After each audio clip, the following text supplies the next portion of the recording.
For those of you who didn't just hear what Tamira just said, as of Wednesday, the city of Fort Bragg acquired 90 acres on the former Georgia Pacific mill site. So,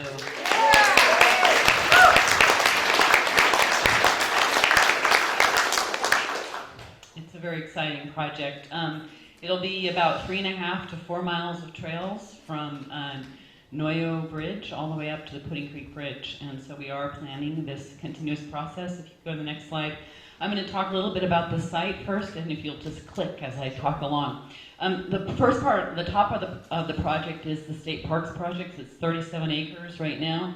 The next part is the North Mill site. We are at 30% design and engineering for this component of the project. If you're interested in what the designs look like, I'm at that back table over there. We're going into the environmental review for this portion of the project, and we anticipate that we'll start construction in 2011, 2012, God willing, and we get 1.5 million from somewhere. Soldiers Bay is a 40-acre site in the middle of the area. This is Soldiers Bay right here, and there's 40 acres here.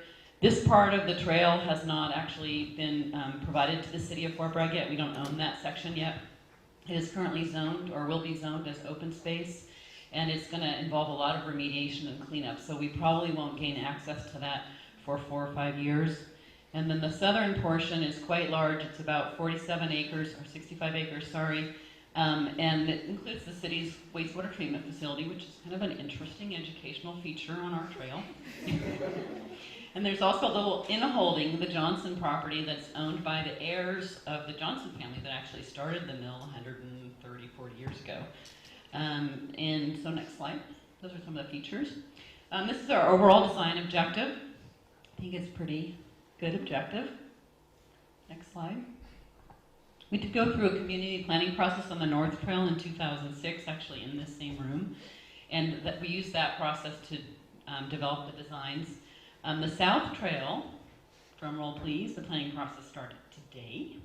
And if you're interested in being engaged in that, I have a questionnaire on the table back there. Please grab a copy. There's only 12 simple questions on the back. We have an aerial view of the South Trail, and you can put in whatever you think ought to be there and mail it to me, and we will incorporate it. We're also going to have a community meeting in February and more site tours. We're going to have 2 days of site tours and a community meeting. We really want to get everybody's input, because it is going to be the jewel of Fort Bragg, and you guys need to help us make sure we do it right. The Mill Pond area, like I said, is going to be sometime in the future. So next slide. In terms of the North Trail, what we're doing is a joint project with State Parks, and there'll be a driving area here and 41 parking spaces with restrooms and facilities.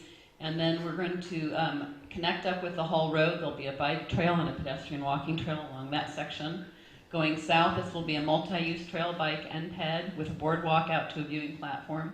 This section of the trail, which goes through State Parks property, will just be a gravel surface trail. It won't be paved at all. Next slide. A restoration is a huge part of this project. The north part of the mill site is basically 100% paved. Yep. And so we're going to have to remove about 25 acres of asphalt and about 6 inches of gravel underneath that, and import soil and get plants down. And so anybody who's interested in the restoration aspects, whether it's gathering seed or helping us with the restoration itself, please give me your information, because I think it's going to be a big enough effort. We're going to need to involve more than just paid people in the process. So that's the North Mill site. The Mill Pond area is going to also require a lot of restoration, and we're going to have to reconfigure the wetlands area there, so that's the project that's going to take the longest time. The south, we don't have too much issues with restoration, although you probably have noticed we have a big pampas grass problem there. Next slide. We have a number of environmental issues we're going to be looking at as we develop this site. You know, when you think about developing a trail, you think, oh, that can't be too hard, right? Not that big a deal. Pretty easy. Well, Tamira and I have both got a lesson. It's actually a lot more work than you'd think. For example, the North Trail, we've got all that asphalt that's collecting all that stormwater, and goes right to the bluff edge and over, and then it undercuts, and so we've got erosion, big erosion problems. We have cultural resources, because it used to be a location where Native Americans lived. So there's all these great little things in the ground that you have to protect, and then we have all the nesting birds and the rare plants, and so it gets more complicated than you'd think. So next slide. People have asked, what's the mill site connection going to be? Well, the mill site's going to have a perimeter road along the entire western edge when the development occurs, and that will also have a bike lane on the western side of that. And you won't be able to park on the west side, but you will be able to park on the east side. So what's nice about that is people will be able to drive along and see the whole coast as they're driving. And there'll be little pocket areas where you can park and get out. And so see all that blank space? That's what you get to tell us what to do there. Next slide. So you're just going to have to click a bunch here. This is sort of the process that we're at right now on the North Fort Bragg Trail. We're hoping to get construction documents completed around June 2010. So hopefully doing construction in 2011. We're going to, like I said, have to raise $1.5 million. We have a good grant opportunity source with Prop 84 funds, so I think we'll probably get that funding. In the South Coastal Trail project, we're looking more like a 2012 opening date. Next slide. So if you're interested in getting involved, contact me, fill out the survey. Next slide. And now I just have a bunch of lovely pictures, so you can just click, click, click. One thing I like to say about we have our own blowhole, in case you didn't know. Fort Bragg has a blowhole. We do. We're not just full of hot air. We have a lot of wildlife out there as well. One thing I like to say about our little stretch of ocean here is Mendocino, look out.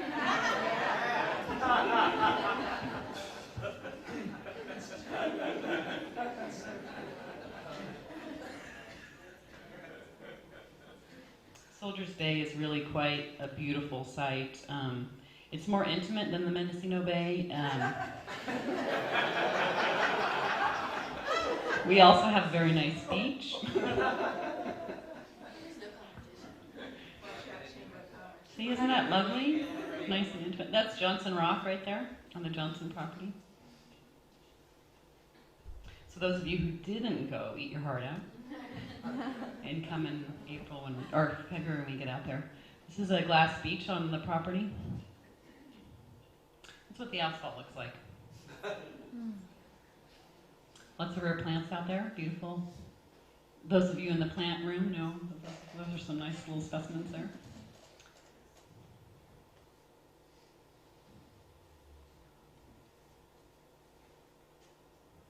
Okay, so we all have to end on the quintessential sunset. Anybody have a question? Marie, you mentioned a meeting in February, was it? Yeah, we have 2 meetings coming up, actually, and I didn't give you a date because I don't exactly know what the date's going to be. It's either going to be the 3rd or the 4th, Saturday in February, and we'll have walking tours on either the 3rd or the 4th, Friday and Saturday morning, and then the meeting will be in the afternoon. I have to coordinate with GP to get access to the site, and they weren't able to confirm with me. And then the other meeting, if anybody's interested, on the north section of the Coastal Trail, we are having an EIR scoping meeting on Thursday, and there are flyers in the back of the room if you're interested in the environmental issues there and want to help us think of good solutions. Any other questions? Since you're a horse person, any plans for horse access on the Coastal Trail? Yeah, I am a horse person, but I'm just a staff person actually. As it turns out. And the city council has already decided that horse access will not be possible on this site. And part of the issue is the Pudding Creek Bridge access is really not a very good horse bridge because there's no real escape route from there. So at this point, that's kind of the word. If you want that word to change, I encourage you to get involved in the planning process and come to the meetings and be vocal, and you might get it changed. Just curious, will there be accessible features? For handicapped? Yeah. Yeah, basically the entire, on the GP mill site, because they did use it for industrial processes for so long, and they basically did what? Leveled it. It's going to be completely 100% accessible. Yeah. Questions? Yeah. How long is the road section that you mentioned? The road section that goes out to the parking area on Elm Street, it's 750 feet long, so it does go pretty close out to the end of where the old dump used to be. And you mentioned a bike lane on the west side. Is that Yeah. a class 1 bikeway or is that the bike lane? It would be a class 1 bikeway. Yes. Good question. Yes. Are you going to connect up to people that are interested in collecting seed with groups that are already working with you to collect seed? Yeah, she asked me if I was going to Helene from from Judd County State Reserve, who's working with us to collect seed. No, we don't want people to go out and collect seed on their own. That's not going to work. It has to be done with an expert. And of course, volunteers who are interested in working with us. It's actually kind of a fun activity. You learn about plants you didn't know anything about, and you have these really smart, really nerdy botanist types that get so excited when they find a particular plant. You think it was like gold or something. They're like, oh my God, look at this. They all gather around and huddle. It's really fun. Actually, and the Botanical Gardens is also involved in our project. Yeah. Any other questions?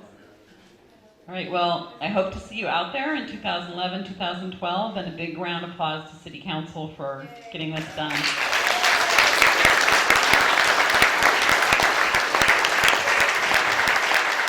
I just have a really quick presentation. My name is Dan Dream. I'm on the City Council of Fort Bragg, and this is about, I'm going to just briefly talk about a county-wide organization that you probably haven't heard of, but it's really important. It's the County Transportation Planning Organization. Every county has one. Ours is called the Mendocino Council of Governments.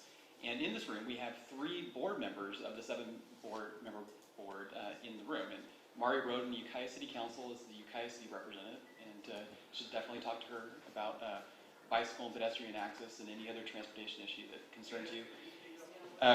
Besides Mari Roden from Ukiah, there's also Kendall Smith, who was just recently appointed by the Board of Supervisors to represent the county on the County Transportation Board, and myself. So this is my 7th year on the County Transportation Board.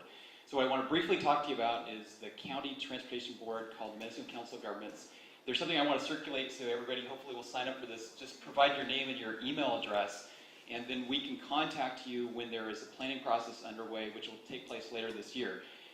Every 5 years, the County Transportation Board, which historically has had about $11 million every 2 years to spend on transportation projects, undergoes a new 20-year transportation plan. So this year we're going to update and hopefully substantially revise our transportation plan for the county.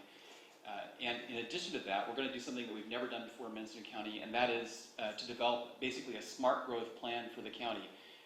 Most of Californians, 93% of all Californians, live in a county that already has one of these plans. We're part of rural California, so we're just now undertaking this. But basically, it's a planning process where people look at their current development throughout the whole county. They look at where the building permits have been issued historically, and then you see a map, and it shows that the red dots that represent the population areas are then sprawling out if you look 10, 20 years in the future. And what this planning process does is people see that and they say, well, I don't know if I really want all the farmland covered up with houses. I don't know if I want the hillsides all covered up with houses. And so then they look at a more compact alternative to the normal growth pattern. So that's called the Regional Blueprint Planning Process. The Mendocino Council of Governments, our County Transportation Board, will be doing this planning process over the next 2 to 3 years.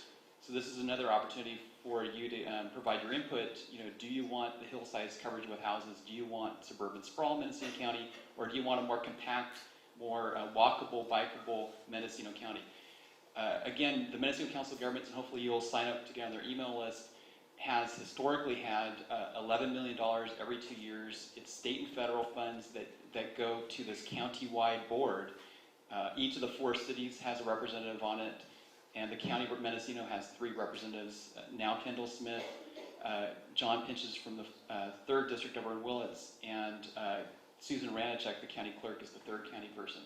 So this is basically an announcement that this is your opportunity to have a big say in how transportation dollars are spent, and that transportation trails are a part of the transportation component, but part of my personal objective is to try to connect the population centers to the wildlands of Mendocino County, but also to allow people the opportunity to get to their work, to their shopping, to their schools by bike and by foot, and not have to feel that they're constrained to their 3,000-pound automobile. So anyway, the next speaker I think is going to be Lisa. Do you have any questions before Lisa starts up? Yeah. Has there been any progress made for safe pedestrian access to Royal Harbor from the north side?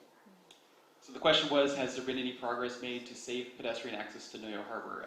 That could be something that you could advocate gets put into the updated transportation plan. We haven't started the process yet. Where is the sign-up sheet? The sign-up sheet's working its way around the room, and it'll continue throughout the rest of the afternoon. So if there's no more questions, I think Louisa ready to start? Yeah.